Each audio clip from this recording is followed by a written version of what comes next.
अस्सलाम दोस्तों, आज एक बार फिर से मैं आपको अपने चैनल पर खुशामदीद करता हूँ। मेरे चैनल का नाम है नवाब खियाज़ी, NAWABKIAZAI। जैसे कि आपको मालूम है कि हमने एक एडजेक्टिव्स की सीरीज़ शुरू किया हुआ है और ये एडजेक्टिव्स की चौथी वीडियो है। और आज के सबक में हम पढ़ेंगे कुछ ख़ास यानी कि यूज़फुल एडजेक्टिव्स, यानी कि जिनका इस्तेमाल और समझ और फ़र्क बहुत ज़रूरी है ताकि पढ़ने में आसानी हो। तो चलते हैं वर्ड्स की तरफ। पहला वर्ड है बोथ। बोथ, अच्छा, इसका डेफिनेशन देखिए, 2 आउट ऑफ 2 यानी कि दोनों। बोथ माना दोनों। अब चलते हैं इस एग्जाम्पल की तरफ। एग्जाम्पल है ईजी। ईजी मतलब लातीनी दो वर्ड्स है, इनके यानी कि इख्तिसार है, यानी कि शॉर्ट फॉर्म्स है। ईजी मतलब एग्जाम्पली ग्रीशिया। अमूमन ये इस्तेमाल होता है किस चीज़ की जगह पर, फॉर एग्जाम्पल की जगह पर। इंग्लिश में बोलो फॉर एग्जाम्पल, लातीनी ज़ुबान में बोलो एग्जाम्पली ग्रीशिया। ठीक है, तो ये फॉर एग्जाम्पल के तौर पर इस्तेमाल होता है easy. Both the mother and the baby are safe, मतलब कोई डिलीवरी केस थी तो अब मतलब डॉक्टर ऑपरेशन के बाद डॉक्टर आके कहता है कि both the mother and the baby are safe, means मतलब कि they are out of danger, यानी कि ख़तरे से बाहर है बच्चे और माँ दोनों। ठीक है, लेकिन बोथ के लिए एक बात मैं आपको बता दूँ, बोथ की एक निशानी मतलब ये है खुसूसियत कि ये यानी कि बोथ के साथ जो भी एडजेक्टिव्स और हैं, मतलब कि डिटर्मिनर हो या आर्टिकल हो या पोजेसिव एडजेक्टिव हो, ये सारे बोथ के बाद लगते हैं, पहले नहीं लगते हैं। सही है, अब यहाँ एग्जाम्पल भी आप समझेंगे ना, बोथ द मदर, देखो आर्टिकल बाद में आया, पहले नहीं आया। सही, ये इसकी निशानी है। सही है, ये है हमेशा आर्टिकल डिटर्मिनर हो या पोजेसिव एडजेक्टिव जो भी हो, इन सब यानी कि सारे चीज़ को एडजेक्टिव्स को अपने बाद में लेता है, पहले नहीं लेता। ये इसकी निशानी है। सही है, बोथ, ये जितने सारे एडजेक्टिव्स है इनको अपने यानी कि बाद लेता है, पहले नहीं। शुरू में यानी कि बोथ लगता है, उसके बाद मतलब आर्टिकल है, डिटर्मिनर है, पॉजिटिव एडजेक्टिव है, जो भी है। सही है, अच्छा चलते हैं अब दूसरे वर्ड की तरफ। दूसरा वर्ड है फर्दर। फर्दर का मतलब देखिए इसका डेफिनेशन, एनीथिंग एडिशनल, यानी कि कुछ भी इजाफी तौर पर, और यानी कि आगे, या उर्दू में बोलो मजीद। सही है, मजीद, इसके लिए बेहतरीन लफ्ज़ मजीद समझ लो, यानी कि आगे और। ठीक है, अच्छा अभी इसका एग्जांपल देखिए, I need further help, details और इंफॉर्मेशन, यानी कि मुझे और मदद की ज़रूरत है, मुझे और यानी कि तफसील की ज़रूरत है, मुझे और तफसील से बताओ, या मुझे और इन्फॉर्मेशन यानी कि मालूमात की ज़रूरत है, या मुझे और सपोर्ट की ज़रूरत है। आई नीड यानी कि further support, I need further details, I need further information, I need further help. सही, तो इनका होता है यानी कि मज़ीद और। अच्छा, उसके बाद है तीसरी वर्ड है फार्दर। फार्दर जो है ना, एक यानी कि आम सा एडजेक्टिव है। अब ये जो है ना, इसका यानी कि पॉजिटिव इस तरह का कोई डिग्री नहीं है। सही है, ये अपने आप में फर्दर है। सही है, हाँ, बाकी ये आम एडजेक्टिव है जिसके डिग्रीज होती हैं, यानी कि ये फार से निकला है, फार से, फार, फार्दर, द फारदेस्ट। सी, फार यानी कि फार का मतलब दूर, फार्दर दूरतर, द फारदेस्ट यानी कि दूर तरीन, यानी कि सबसे दूर। सही है, मतलब ये ज़मीनी इजाफे के लिए, वो ज़मीन से हटकर आम चीज़ के इजाफे के लिए। सही है, अब देखिए इसका डेफिनेशन देख, एडिशनल डिस्टेंस, ये डिस्टेंस के लिए वो है एनीथिंग एडिशनल, कोई भी, कुछ भी, यानी कि मजीद और। अच्छा, इसका एग्जांपल देखिए, Gwadar is farther from Quetta than Khuzdar. Gwadar is farther from Quetta than Khuzdar, मतलब कि खुजदार की निस्बत गवादर क्वेटा से दूर है। अब यहाँ ये क्योंकि फारदर जो है ना कंपेरेटिव डिग्री है, मुवाज़ने की बात हो रही है, तो ये खुशदार और गवादर की से ये मुवाज़ना हो रही है, मुकाबला हो रही है, तो इसमें यही कहा जा रहा है जुमले में कि खुशदार की निस्बत गवादर क्वेटा से दूर है, यानी कि खुशदार नज़दीक है, गवादर दूर है। किससे? क्वेटा से। ठीक है। अच्छा, अब चलते हैं चौथी वर्ड की तरफ। चौथा वर्ड है सम। सम माना चंद या कुछ या थोड़ा, लेकिन ये याद रहे इनफ मतलब काफ़ी। इसका डेफिनेशन बोलो इनफ, थोड़ा मगर काफ़ी। सही, ये इनकी निशानी है। सम माना थोड़ा, चंद। सही है, या अनकाउंटेबल हिसाब से बोले जो चीज़ गिनती में नहीं आती, मतलब थोड़े। सही है, चंद बोलो गिनती वाला। सही है, और थोड़े या थोड़ा बहुत, तो ये यानी कि अनकाउंटेबल नाउन के लिए बोलो, दोनों के लिए इस्तेमाल होता है सम। सम माना थोड़ा या थोड़े मगर काफ़ी। सही है, पॉजिटिव सेंस के साथ देखो, पॉजिटिव सेंस के साथ पॉजिटिव सेंटेंस में देयर इज, एग्जांपल देखो, there is some water in the picture. There is some water in the picture, यानी कि मटके में थोड़ा बहुत पानी है। मतलब ये है कि आपका और हमारा गुजारा हो जाएगा, क्योंकि ये पॉजिटिव सेंस लेता है और पॉजिटिव सेंटेंस में भी इस्तेमाल होता है। सही है। उसके बाद चलते हैं इसका पांचवी यानी कि वर्ड की तरफ, any.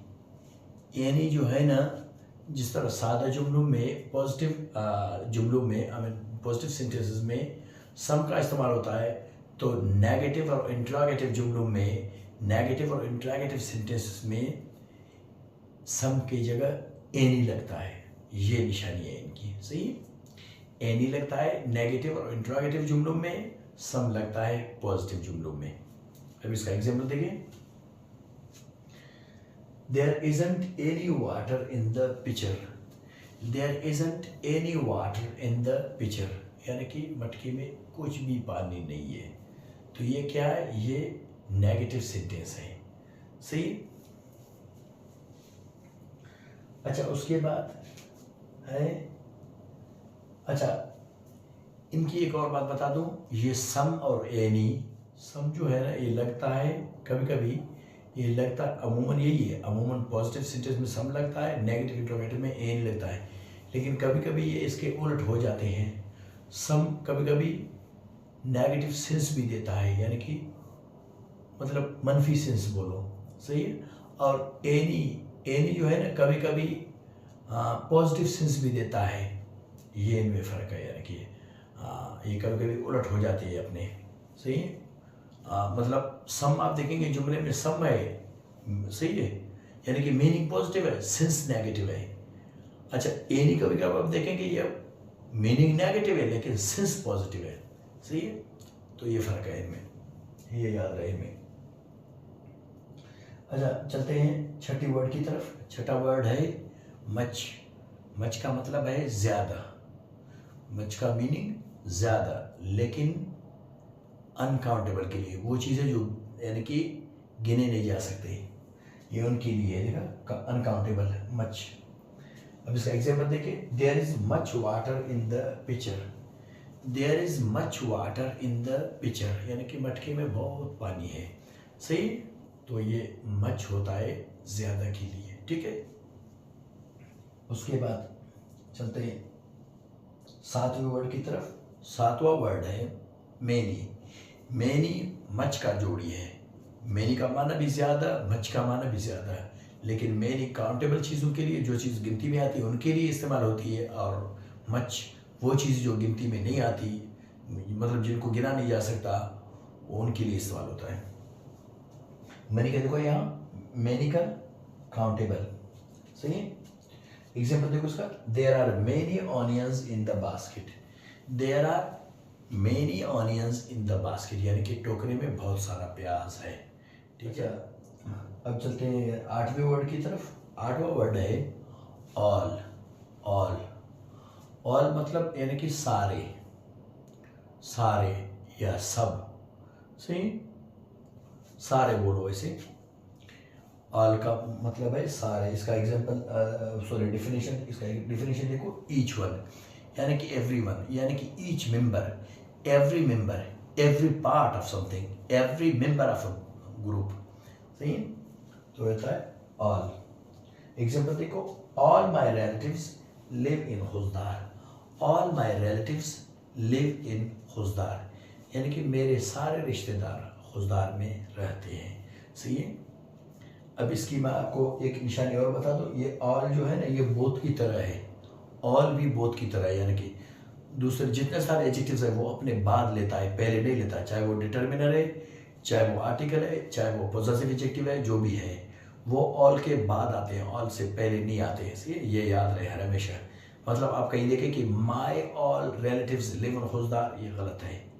All my relatives possessive adjective all के बाद लगता है। सही है, या ऑल द बेस्ट अमूमन होता है। सही है, एक एक्सप्रेशन है मशहूर, आपने सुना है बहुत बार, ऑल द बेस्ट। अगर आप बोले दी ऑल बेस्ट तो गलत हो जाए, क्योंकि आर्टिकल भी इसके बाद आता है। सही है, तो इसी तरह ये जितने सारे एडजेक्टिव्स है वो ऑल के बाद आते हैं, पहले नहीं आते। अब चलते हैं आखिरी यानी कि लास्ट वर्ड की तरफ, वो है होल। होल मीन्स, ये इसका डेफिनेशन देखिए, कंप्लीट, पूरे का पूरा, सारे का सारा। वो होता सारा या सारे, ऑल का मतलब होता है, ये होता है सारे का सारा, पूरे का पूरा। सही, या पूरा का पूरा। सही, यानी कि वो अलग अलग है, इनफिनिट तौर पर सब, ये किसी चीज का पूरा एक सेट बोलो। सही है, इसका मतलब होता है होल। अब चलते हैं इसकी एग्जाम्पल पढ़ेंगे, फिर आपको अच्छी तरह समझ आ जाएगा। My whole tribe lives in Khuzdar. My whole tribe lives in Khuzdar, मेरा पूरे का पूरा कबीला, यानी कि मेरा सारा कबीला, सारे का सारा, यानी कि मेरे कबीले के सारे लोग कुल मिला के, यानी कि सभी खुजदार में रहते हैं। मेरा पूरा कबीला खुजदार में रहता है। अब देख, वहाँ था मेरे सारे रिश्तेदार खुजदार में रहते हैं, ये था मेरा पूरा कबीला खुजदार में रहता है। इनमें यह फ़र्क है कि ये सिंगुलर वर्ब लेता है, वो प्लूरल वर्ब लेता है। ऑल जो है ना, ये सिंगुलर वर्ब भी लेता है, प्लूरल भी लेता है, क्योंकि जब अनकाउंटेबल की बात की जाए ऑल को इस्तेमाल करके तो वो सिंगुलर वर्ब लेता है। अगर प्लूरल अनकाउंटेबल की बात, अनकाउंटेबल चीज़ के साथ अगर ऑल को इस्तेमाल किया जाए तो वो सिंगुलर वर्ब लेता है। अगर काउंटेबल नाउन्स के साथ ऑल को इस्तेमाल किया जाए तो वो प्लूरल वर्ब लेता है। मतलब वो सिंगुलर प्लूरल दोनों वर्ब लेता है, लेकिन होल सिर्फ और सिर्फ सिंगुलर वर्ब लेता है। क्यों? इसीलिए कि इसको एक तस्वुर की जाती है, यानी किसी चीज़ का एक पूरा एक सेट। सही है, पूरा फैमिली, पूरा मुल्क, पूरा ख़ानदान बोलो, जो बोलो, पूरा गैराज, पूरा दुकान, पूरा घर, ये सारे। सही है, इसी तरह इस्तेमाल होते हैं, इनमें यही फ़र्क है। अब देखें ना, यहाँ देखें, ये प्लूरल वर्ब है, ये सिंगुलर वर्ब है। क्यों? होल हर हमेशा एक चीज़ हिसाब किया जाता है, ऑल जब भी हिसाब किया जाता है, और अनकाउंटेबल भी हिसाब किया जाता है। दोनों हिसाब से इस्तेमाल की जाती है। सही हो, दोनों, यानी कि दोनों हिसाब से इस्तेमाल होता है ऑल। होल सिर्फ और सिर्फ सिंगुलर हिसाब से, यानी कि वो यानी कि एक शुमार किया जाता है। सही है, और होल की निशानी ये है, होल जो भी यानी कि एडजेक्टिव्स है, चाहे आर्टिकल है, चाहे डिटरमिनर है, चाहे कि पॉजेसिव एडजेक्टिव है, वो सारे होल से पहले आते हैं, बाद में नहीं आते। जिस तरह ऑल है या बोथ है, वो दोनों के बाद में आते हैं एडजेक्टिव्स, इसके पहले आते हैं। चाहे वो आर्टिकल है, चाहे वो डिटरमिनर है, चाहे वो पॉजेसिव एडजेक्टिव है। सही है, देखिए यहाँ फर्क है, माई होल फैमिली। अब देख, यहाँ है ऑल माई रिलेटिव्स, यहाँ है यहाँ माई शुरू में है, यहाँ माई बाद में है, यही इनमें फ़र्क है। सही है, ये तो ये याद रखें। ठीक है, तो उम्मीद करता हूँ आज का सबक आपको समझ आ गया होगा। ज़िंदगी रही फिर कभी किसी नए वीडियो में और नए ग्रामेटिकल पॉइंट के साथ, तो तब तक के लिए अल्लाह निगहबान।